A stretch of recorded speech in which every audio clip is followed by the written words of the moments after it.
hipersensitivitas salah satu contoh dari hipersensitivitas tipe yang satu.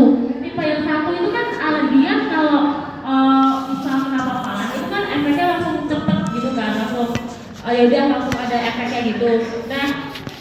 Nah di shock anafilaksis jadi bisa orang ada paparan gitu.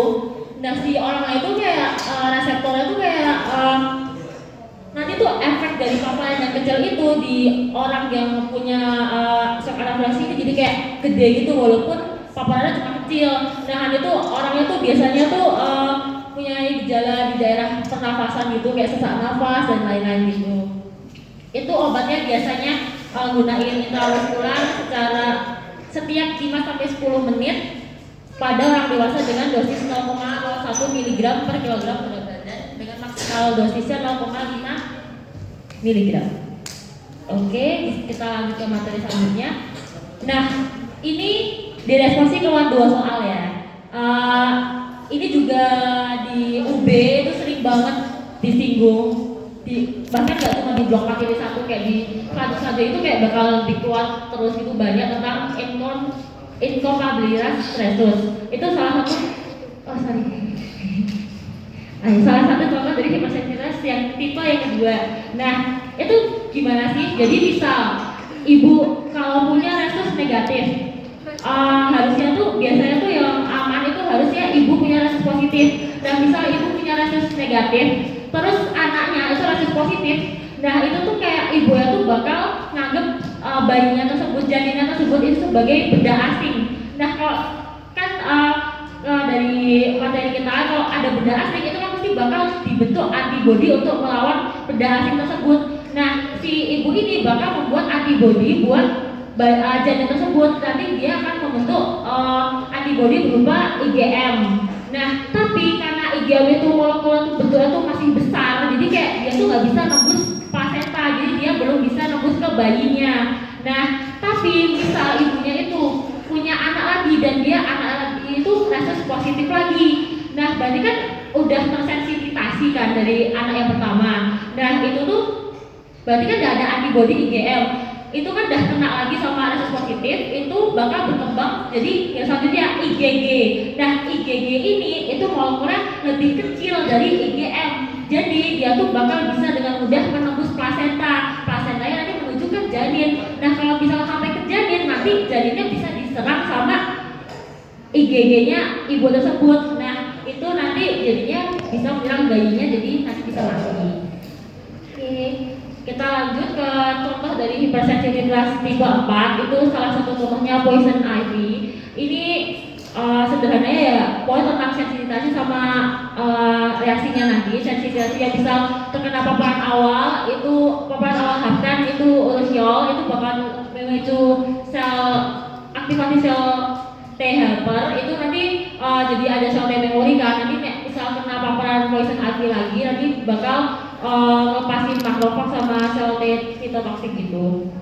Terus lanjut aja next, anti-emesis, anti-motion sickness pada ibu hamil. Nah ini tuh kalau yang aman itu kan keluar di BITES kan, obat anti-emesis yang aman buat ibu hamil itu dimedikan dengan dia berkategori B, jadi dia masih bisa aman. Itu bakal mencegah mabuk jalan dengan dosis 50-100 mg bisa per oral, IV, IM, dan dia dikonsumsinya 30 menit sebelum berkendara. Kemudian yang sedangkan yang apa sih yang obat yang nggak aman buat ibu hamil itu contohnya piperazine, cyclizine, meclizine.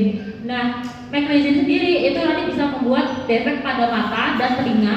Kemudian induksi cleft celah lain gitu pada tikus dengan pemberian meclizine dosis 25-50 kali manusia. Cyclizine juga bahaya ya, itu teratogenik buat ibu hamil. Oke, next. Nah, mengapa NSAID sering dikombinasikan dengan ranitidine? Ingat kan ya blok 3D2 tentang analgesik. Nah, kan ada yang namanya prostaglandin.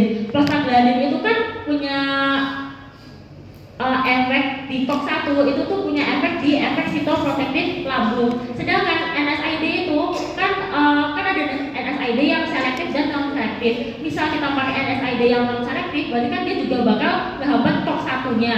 Kalau COX-1 menghambat, berarti kan nggak ada efek sitoprotektif lambung.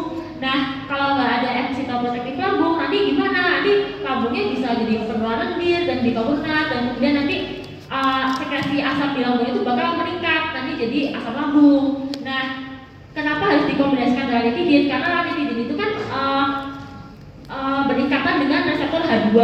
H2 sendiri itu kan mengatur jantung dan lambung kan. Nah, si ranitidin ini dia bakal menurunkan sekresi asam lambung, jadi dia netral lagi habis meminum NSAID tersebut. Oke, next. Nah, mengapa pasien sirosis hepatis dibatasi konsumsi daging?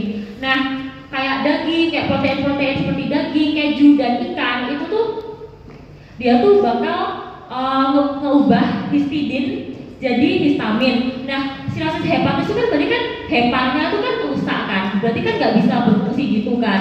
Nah, sedangkan histamin sendiri itu tuh ATME, metabolismenya itu di hepar. Kalau misalnya heparnya rusak, sedangkan pasiennya tersebut mengonsumsi kayak daging, keju, dan ikan, terutama dagingnya banyak, kan berarti kan si daging itu sebagai katalisator enzim L-histidin dekarboksilase itu bakal banyak mengubah histidin jadi histamin. Kalau dia banyak histamin tapi nggak ada hepar yang bisa metabolisme dari histamin tersebut, itu kan kayak numpuk doang kan di dalam tubuh histamin gitu. Nah, itu kan kalau kebanyakan histamin kan juga nggak baik gitu kan, itu bisa efeknya ya di lambung gitu, nanti bisa asam lambung kayak tadi gitu, bisa jadi itu kan. Oke, lanjut ke materi selanjutnya. Mengapa gejala alergi sering ada pileknya? Ini udah banyak disinggung sih dari kemarin asistensi. Kan histamin masuk gitu kan. Terus ada pembuluh darah kecil atau kapiler. Itu reseptor H1. Pembuluh darah kecil itu dia tuh bakal vasodilatasi. Vasodilatasi kan berarti kan dia melebar gitu kan. Yang melebar itu kan kayak bakal ngedempet daerah sekitarnya gitu, yang buat jadi kayak ketekan gitu, jadi warna merah. Nah, kemudian kalau dia melebar, itu tuh permeabilitasnya tuh bakal meningkat.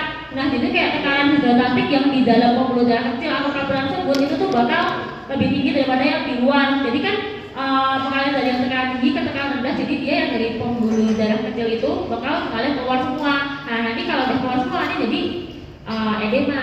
Nah, biasanya kalau di hidung sendiri itu efeknya tuh berupa sekretnya meningkat. Oke, next. Nah, mengapa terfenadin itu bisa menyebabkan torsades de Fuentes? Terfenadin itu ingat gak antihistamin yang mana? 1 atau 2? Ya, 1 generasi 2 ya. Nah, terfenadin ini itu tuh bisa menyebabkan torsades de Fuentes. Itu apa sih? Itu pokoknya tentang penyakit jantung gitu. Nanti kalian bakal belajar di semester 4 ini tentang EKG. Nah, kalau terfenadin atau namanya itu asbestos itu dikonsumsi bareng sama erythromycin atau ketoconazole, itu tuh bakal memperpanjang QT interval dan dia bisa menyebabkan tachycardia ventricle atau nanti bisa arrhythmia gitu. Jadi kayak denyut jantungnya tuh jadi nggak teratur gitu, jadi kayak ya gitu. Terus juga kalau terfenadin dikonsumsi secara berlebihan atau overdosis gitu juga bisa menyebabkan sama ventricular tachycardia sama pemanjangan QT interval.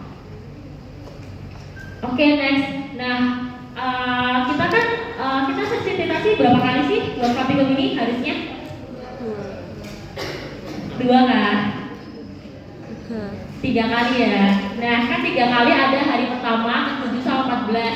Kita kan gunain paparan alergen berupa albumin yang udah disuntik intraperitoneal ke masjid gitu. Kan dari hari pertama dia kan udah masuk gitu kan.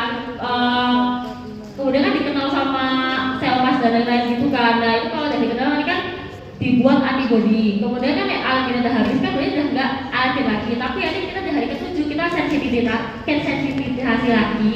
Itu kan tubuh kan udah mengenali paparan albumin tersebut. Jadi kan dia tuh reaksinya nanti bakal lebih cepat gitu buat garu-garu, eretem dan edemanya gitu. Ya, terus kemudian di hari ke-14 itu nanti disensitisasi lagi. Itu juga nanti bakal jadi lebih cepat lagi respon alerginya. Kemudian alasan penggunaan metode injeksi ada intraperitoneal buat sensitivisasi dan intramuskular untuk difenhidramine. Nah, intraperitoneal kenapa sih harus intraperitoneal? Nah, di peritoneum tempat disuntiknya intraperitoneal 45 derajat itu bakal banyak sel mas. Sel mas sendiri itu apa sih? Itu buat